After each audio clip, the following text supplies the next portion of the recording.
So you're probably confused by the title that you just clicked on saying that I accidentally bought a drone. How do you accidentally spend $1,000? Let me backtrack just a little bit. Me and my buddy Jared had received a message from a guy that we were supposed to shoot some corporate video for some businesses that he had here locally where we live.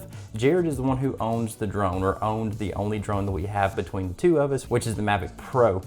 Jared had to be at his day job and I was stuck without any way to get to said client. So what did I do? I got on Best Buy's website and saw if they had a drone local to me for in-store pickup, which is crazy right now with all the COVID going on and everything. And what do you know, they did. So I drove to Johnson City, which is about 30 minutes from where I live, and about halfway there, after I already paid for the drone, the guy called and said, you know what, don't worry about it until next week.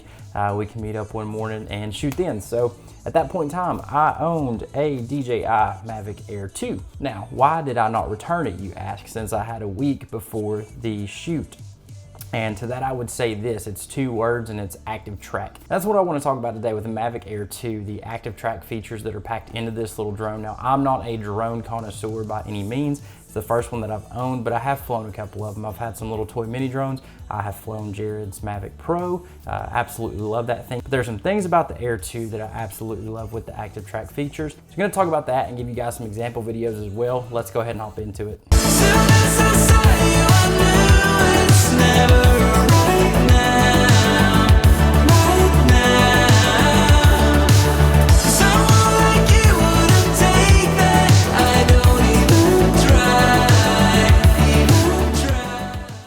All right, so we're back, and as I talked about before with the Air 2 and the active track features, there's really 3 main things that I want to highlight and throw some example videos up for you guys.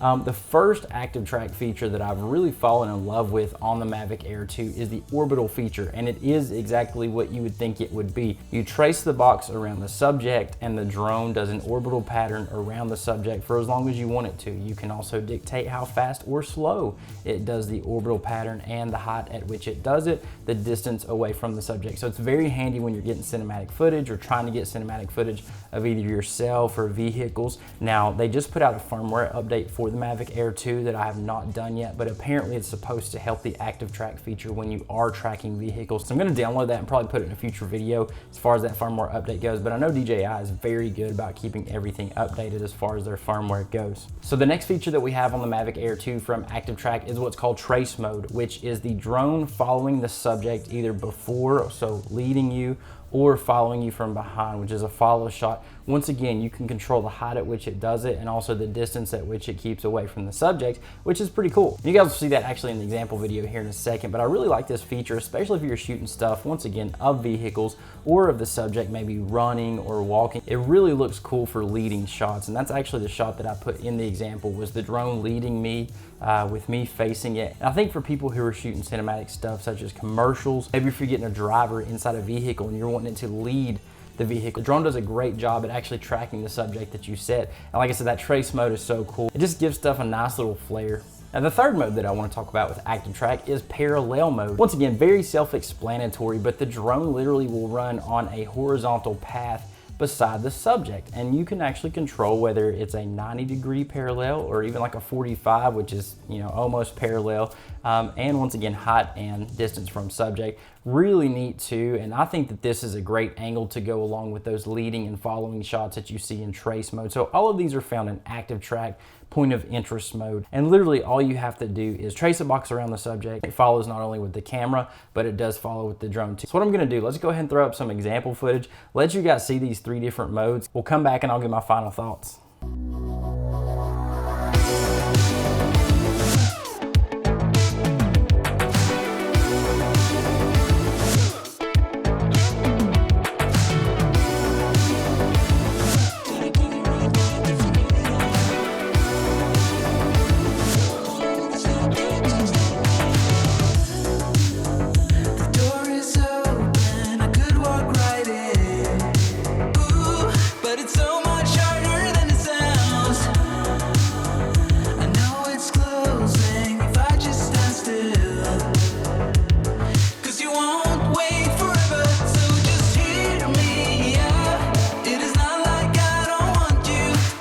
So after seeing that example footage, I hope you can tell why I did decide to keep the drone, even though I didn't really at that point in time need to buy a drone. I bought it under an emergency situation that ended up not panning out, but over the past couple weeks that I've had this thing, I've had a chance to play with it, had a chance to practice with it, and I really do see it as being a good tool in my arsenal, not only for my personal use, but for weddings, for corporate videos, everything like that. Even though Jared does have the Mavic Pro, there are some features with the Active Track in the Air 2 that I enjoy, and I love the fact that the firmware has been updated. It does have really good sensors as far as the avoidance, and I'll actually throw an example up here of me almost hitting a tree. The drone actually stopped itself and avoided the tree before I hit it, and that was like 2 days after I bought the thing. So I was like, thank you, DJI, for not letting me ruin my 2-day-old drone.